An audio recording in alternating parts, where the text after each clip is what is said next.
আসসালামু আলাইকুম। আমি আমিনুল ইসলাম, গড়গড়িয়া মাস্টারবাড়ি, শ্রীপুর, গাজীপুর থেকে।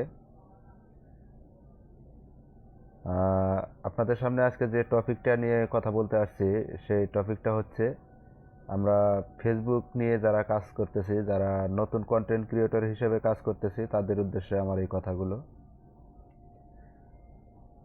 আমরা প্রথমত যে ফেসবুক মানে পেজ বা প্রোফাইল যে যেটা নিয়ে কাজ করি না কেন, এখানে মূল উদ্দেশ্য হচ্ছে মানে কন্টেন্ট নিয়ে যারা কাজ করতেছি তাদের মূল উদ্দেশ্যই হচ্ছে আমরা ফেসবুক পেজ হোক আর প্রোফাইল হোক, এখান থেকে কিছু আর্নিং পাওয়ার উদ্দেশ্যে কাজ করা। এখন এই ফেসবুক পেজ বা প্রোফাইল থেকে কিছু আর্নিং পেতে হলে এখানে আপনার করণীয় কি কি কি কি করতে হবে, সেই বিষয়গুলো নিয়ে কথা বলবো। এখন আপনি একটা ফেসবুক পেজ এবং প্রোফাইল ক্রিয়েট করে বসে থাকলে তো হবে না। এখানে আপনার করণীয় আছে অনেক। আপনি ফেসবুক পেজ হোক আর প্রোফাইল হোক, এখানে আপনার নতুন নতুন ভিডিও আপলোড করতে হবে, ভালো কন্টেন্ট তৈরি করতে হবে, এবং মানে ফেসবুক আপনার কাছ থেকে কি চাচ্ছে সেটা আপনাকে তাদেরকে দিতে হবে। ফেসবুক থেকে যে আপনি যে মানে কাজ করবেন, ফেসবুক যে আপনাকে যে ইনকাম দিবে বা বেনিফিট দিবে, কি কারণে দিবে, কিসের ভিত্তিতে দিবে, সেটা আপনাকে আগে বুঝতে হবে। এখন এই যে আপনি একটা ভিডিও তৈরি করতেছেন, আপনি একটা ছবি পোস্ট করতেছেন, আপনি একটা মানে লেখালেখি রাইটিং করে পোস্ট করতেছেন, এগুলো থেকেও আপনাকে ইনকাম দেবে। তবে সেটা আপনি পাবেন কোন সময়? যখন আপনার পেজ বা প্রোফাইলটা কন্টেন্ট মনিটাইজেশন হয়ে যাবে, যখন আপনাকে কন্টেন্ট মনিটাইজেশন দেবে তখন। আর এটা ইনকামটা তার উপরে নির্ভর করবে আপনি যে কন্টেন্টটা তৈরি করেছেন এই কন্টেন্টটার উপরে।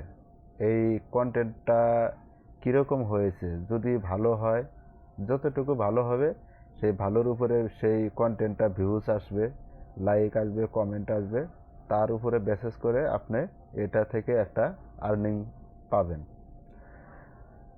আর প্রথমত কন্টেন্ট মনিটাইজেশন পেতে গেলে অবশ্যই আপনাকে নিয়মিত কাজ করতে হবে, নিয়মিত কাস্টমার হতে হবে, নিয়মিত রেগুলার কাস্টমার হতে হবে।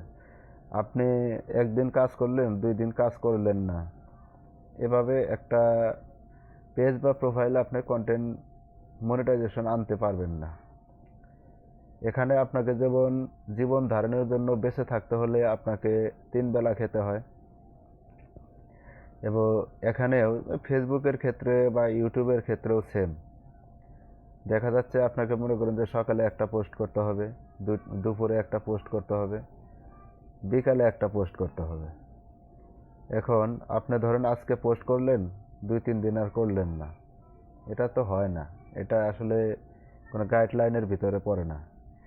এই ফেসবুকের গাইডলাইনের ভিতরে পড়ে আপনার ফেসবুকে নিয়মিত কাজ করতে হলে অন্তত সকাল এবং বিকাল একটা করে রিলস ভিডিও ছাড়তে হবে। সকালে হোক বিকালে হোক একটা করে রিলস ভিডিও ছাড়তে হবে। পাশাপাশি আপনি ছবি পোস্ট করবেন এবং মানে কিছু লেখালেখি করে পোস্ট করবেন, যাতে ফেসবুক বুঝতে পারে আপনি মানে ফেসবুকের সাথে ওতপ্রোতভাবে জড়িত। ঠিক আছে? আর আশা করি ফেসবুকের সাথে যদি আপনি এইরকমভাবে ধরেন সকাল দুপুর বিকাল মানে 3টা টাইমে যদি টাইম মেনটেন করে পোস্ট করতে পারেন, রিলস আপলোড করতে পারেন, এবং সপ্তাহে একটা হলেও অন্তত লং ভিডিও আপলোড করতে পারেন, আপনি বেশি না 6 মাস কাজ করেন, দেখবেন ইনশাল্লাহ মনিটাইজেশন পাবেন আশা করি। আর বড় বড় সেলিব্রিটি ভাইয়েরা আছে, সবাই সমান না, সবার ক্ষেত্রে বলতেছি না। বড় বড় যারা সেলিব্রিটি ভাইয়েরা আছে তারা অনেক সময় লাইভ করে থাকে, লাইভের ভিতরে আমরা অনেক সময় করি। ঠিক আছে? আমি অন্তত আশা করি যে সেই ফলোয়ারের পিছনে না ছুটে আপনারা যদি ভালো কন্টেন্ট তৈরি করেন, আপনার যে কন্টেন্টগুলো তৈরি করে যে পোস্ট করতেছেন, সেই পোস্টে কিন্তু মানে অডিয়েন্স এসে কমেন্ট করতেছে, সেই কমেন্টে অডিয়েন্সের কমেন্টগুলো রিপ্লাই করবেন, তাদেরকে লাভ রিয়াক্ট দিবেন, এবং আপনি অন্যজনের ভিডিও দেখবেন, তাদেরকে কমেন্ট করবেন, এবং পাশাপাশি যে আরও কমেন্টগুলো করে গেছে অডিয়েন্স যারা, তাদেরকে দুই চারটা রিয়াকশন করে আসবেন, রিপ্লে কমেন্ট করে আসবেন, দেখবেন আপনার এমনিতেই ফলোয়ার চলে আসবে।